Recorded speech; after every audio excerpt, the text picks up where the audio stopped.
कुछ किस्से, कुछ कहानियां। अतुल विश्नोई की जुबानी, कुछ किस्से, कुछ कहानी। अपने रंग हजार। हमेशा की तरह किसी समारोह में जाने से पहले श्रीमती जी ने पलंग पर 5-6 साड़ियां फैलाकर यक्ष प्रश्न पूछा कि आज कौन सी साड़ी पहनी जाए। हमने नजर डालकर कहा कि इन दोनों लाल वाली में से कोई भी पहन लो। इससे पहले कि हम उन्हें आत्मविश्वास भरा सहयोग करने पर इतराते, उनकी भ्रिकुटी चढ़ी और बोलीं, लाल कहाँ है इनमें? हमने निरीह भाव से 2 साड़ियों को इंगित किया तो वो बोलीं, ये तो मैजेंटा है और ये रानी कलर। रंगों के मायाजाल ने हमें फिर से पटखनी दे दी। पुरुष वर्ग साड़ियों के सेल्समैन अपवाद हैं को गिनती के 3-4 रंग जैसे लाल, हरा, नीला, पीला या ज्यादा से ज्यादा गुलाबी ही पता होते हैं, जिनको वो विश्वासपूर्वक पहचान सकते हैं।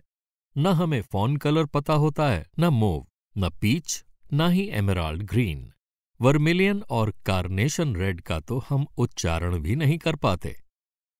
यकीन मानिए, यदि यक्ष द्वारा युधिष्ठिर से पूछे गए लगभग 125 प्रश्नों में से 4 प्रश्न भी रंगों की पहचान पर आधारित होते तो महाभारत नहीं होती। युधिष्ठिर का हाल भी अन्य भाइयों की तरह होता। यक्ष पांडवों से लाइलैक या लेवेंडर रंगों को पहचानवाकर उन्हें फेल कर देते और यम के हाथों अंतिम यात्रा निकलवा देते। फिर न महाभारत होती और न ही कृष्ण अर्जुन संवाद। घटना स्कूल जाने वाले मिर्जापुर के दिनों की है। हिंदी मीडियम से अध्ययन करने वाले हम लोगों को इंद्रधनुष के रंगों को याद करने के विबग्योर के हिंदी समकक्ष बेनी आह पीनाला द्वारा इंद्रधनुषी रंगों बैंगनी, नीला, आसमानी, हरा, पीला, नारंगी और लाल रंगों को इसी क्रम में रटने का सूत्र सिखाया गया था। हम और हमारे अभिन्न मित्र हैप्पी ने इस फॉर्मूले को आत्मसात करने का पूरा प्रयत्न किया। हैप्पी आखिर के 3 शब्दों में हमेशा गड़बड़ करता था और पीना ला के स्थान पर पीला ना ही बोलता था।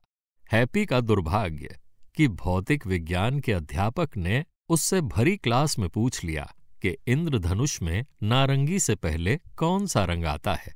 हैप्पी ने अपने याद किए फॉर्मूले से तुरंत जवाब दिया, लाल, जबकि सही जवाब था पीला। बस जी, मां साहब ने लाल पीले होते हुए हैप्पी के श्याम वर्णीय चेहरे को झन्नाटेदार झांपड़ द्वारा कतई बैंगनी, हमारे अल्प ज्ञान अनुसार, कर दिया। हालांकि रंगों की जानकारी रखने का दम्भ भरने वाले स्वमुग्ध रंगे सियार कहेंगे कि थप्पड़ खाने के बाद हैप्पी का चेहरा मैरून, क्रिम्सन रेड या फिर बरगंडी रंग का हुआ होगा। बैंगनी तो हो ही नहीं सकता। ऐसे लोगों से बहस कर खून जलाने से कोई लाभ नहीं। बाद में हैप्पी ने अपनी विशिष्ट भाषा शैली में समझाते हुए कहा कि यार, ये फिजिक्स बहुत ही कुत्ती चीज है, और साथ ही फिजिक्स की किताबें पक्का घाट पर गंगा में प्रवाहित कर दी। उस समय तो हमें हैप्पी की भाषा और कर्म दोनों ही बड़े नागवार गुजरे, लेकिन आज हमें लगता है कि काश हमने भी हैप्पी की तरह फिजिक्स को कुत्ती चीज समझकर पढ़ाई से मुंह फेर कालीनों का व्यवसाय कर लिया होता तो आज हम भी हैप्पी की तरह हैप्पीली निजी फार्म हाउस की शानदार बेबी पिंक दीवारों के बीच रॉयल ब्लू सूट पहनकर जीवन के बाकी बचे हुए दिनों का आनंद ले रहे होते और रेस्ट इन पीस, RIP होने से पहले पीसफुली रेस्ट कर रहे होते। लेकिन फिलहाल तो परिवार में आफ्टर रिटायरमेंट सेटल होने वाले फ्लैट के इंटीरियर और दीवारों के रंग समायोजन पर विचार विमर्श होता रहता है, जिसको सही दिशा देने पारिवारिक दबाव व आधुनिक फैशनानुसार एक क्वालिफाइड इंटीरियर डेकोरेटर हायर करना पड़ा।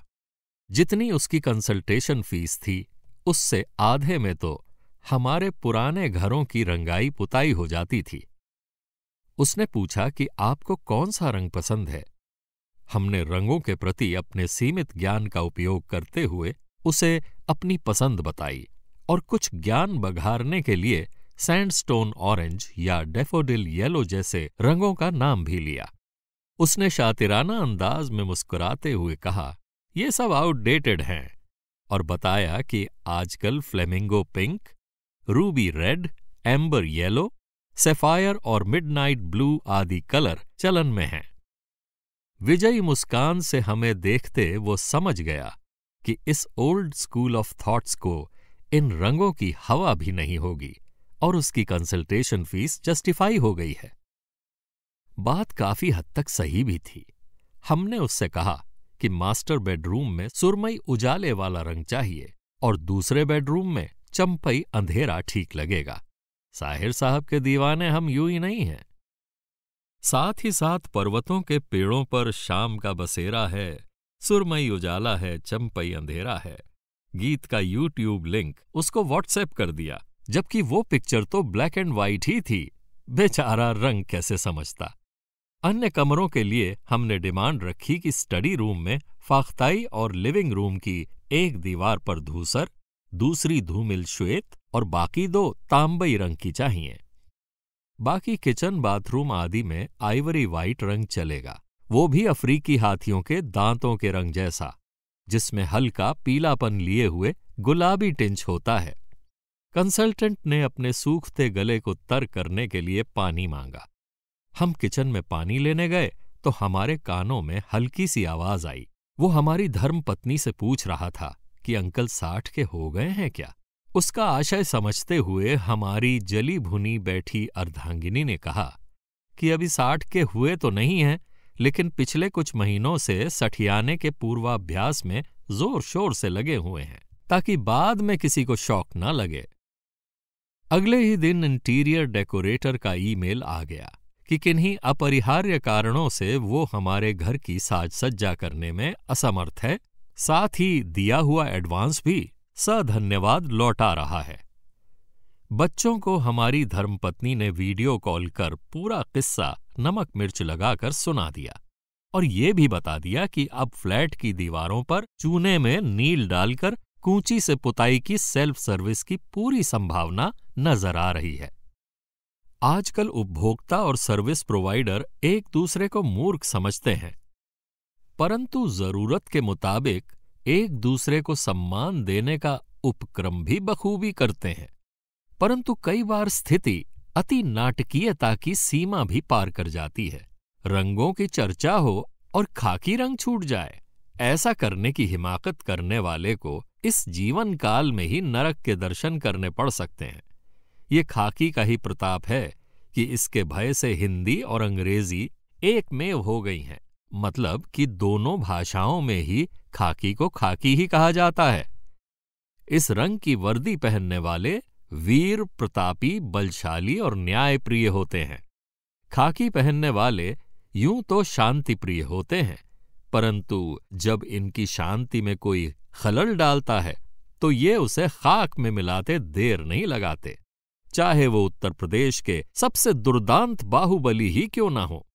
खाकी वर्दी के प्रताप से और मुंह से ठाएं ठाएं की आवाज से बड़े बड़े अपराधियों की पैंट गीली नहीं बल्कि पीली हो जाती है। कृपया रंगों के ज्ञाता इस पीले रंग पर विवाद न करें कि वो कौन सा पीला है, मस्टर्ड, मैरीगोल्ड, सनफ्लावर या पाइनएप्पल कलर। अब तो धर्म विभेद भी रंगभेदी नीति पर चलने लगा है।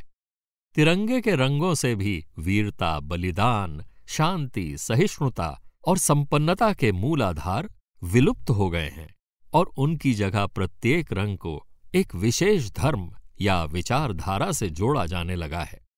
अगर आपको केसरिया रंग पसंद है तो आप असहिष्णु, उत्पाती, दक्षिणपंथी कहलाएंगे, और अगर हरा रंग पसंद है तो अलगाववादी, देशद्रोही। रहा झंडे का डंडा, वो तो है ही सफेद रंग पसंद करने वाले मध्यमार्गी तथाकथित छद्म सेक्युलरिस्टों की कुटाई के लिए।